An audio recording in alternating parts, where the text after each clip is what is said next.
Sanchit Goyal, who works as a category manager in Flipkart, tweeted few days ago that he works for 12 hours a day just to pay more than 50% of what he earns as tax to the government. Taxes are always a burden. But if you think the taxes which we pay nowadays are burden, you should know about the taxes which were collected before our time. In the veiled echoes of the past, a heart-wrenching tale comes to light, unraveling the chapters of cruelty and oppression in the southern part of Kerala.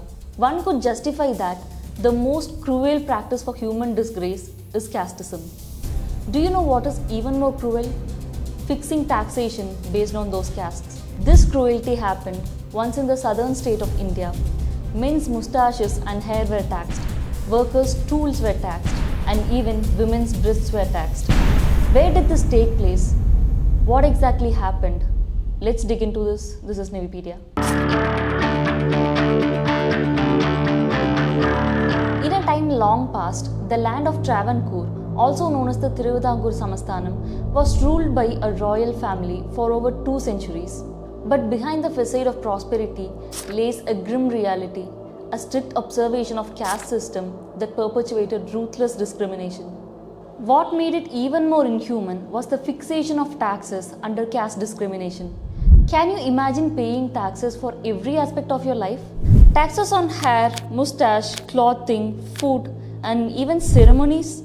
The lower caste people bore the brunt of these oppressions, while the upper castes and Brahmins enjoyed tax exemptions. The rulers' insatiable appetite for revenue resulted in over 300 forms of taxes imposed on the common folk.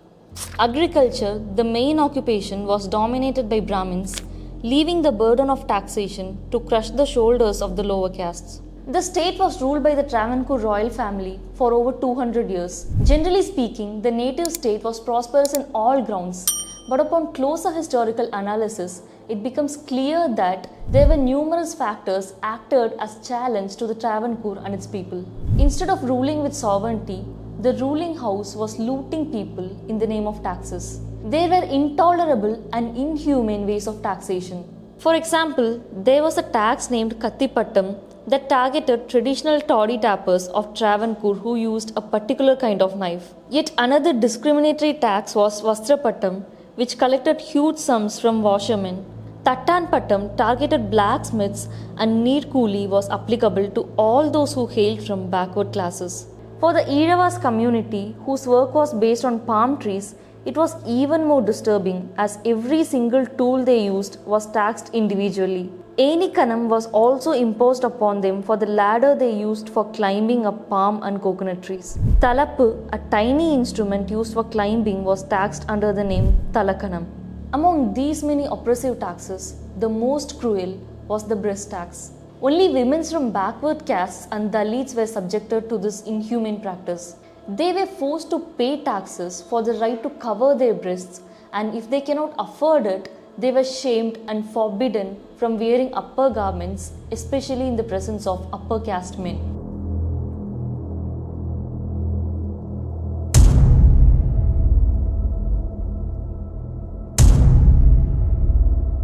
Even if they paid the taxes, when they encounter a Nambudri Brahmin or Nair, they were required to remove the cover and reveal their breasts as a sign of respect.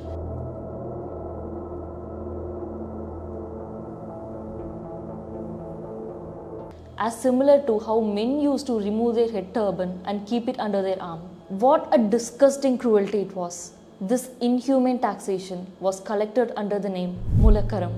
But in this phase of darkness, a flicker of resistance emerged. The year 1924 saw an end to this breast tax brought down by the strength of numerous sacrifices and revolts. One such legend speaks of a brave woman named Nangeli from the Iravar community.